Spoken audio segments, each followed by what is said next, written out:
শীতের রাতে অগ্নিকাণ্ডের ঘটনায় ব্যাপক আতঙ্ক ছড়ালো দুর্গাপুরের সগরভাঙ্গার বিডিও অফিস মোড়ে।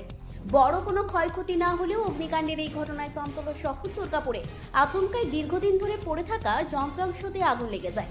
ভূগর্ভস্থ গ্যাসের লাইন বসানোর জন্য এই যন্ত্রাংশগুলো পড়েছিল অনেক দিন ধরে।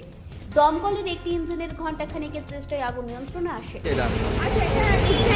ভিডিও মোড আগে তো মাত্র লোক ছিল, ঠিক আছে। তো আগুনটা আমিও এক্স্যাক্টলি দেখিনি কিভাবে আগুনটা লেগেছে, কিন্তু হঠাৎ করে ফ্লেমটা অনেকটা উঠে যে বাড়ির আপনি দেখতে পাবেন পুরো ওপর অব্দি পুরোটা আমাদের এখানে 11,000-এর লাইন আছে, প্লাস এখানে পাশে কেবিল আছে, তাদের লাইন আছে, ঠিক আছে। এরা গ্যাসের লাইনের কাজ করে, তো এখান দিয়ে যে হঠাৎ করে আগুনটা পুরো এখানে কি জিনিসপত্র এগুলো কাদের রাখা আছে? এগুলো ওদেরই আছে, ওরা টেন্ডারে কাজ করে, IOGL এর ওরা কন্ট্রাক্টর।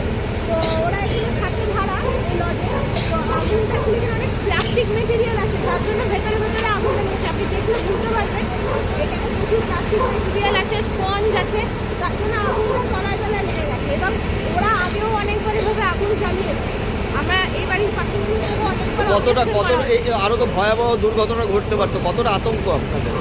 ভালো মতো আপনি যখন আগুনটা কেউ কন্ট্রোল করতে পারে না, হঠাৎ করে যদি আগুনটা বাড়িতে বাড়িতে পৌঁছে যাবে একদম উপরেও, তাই না?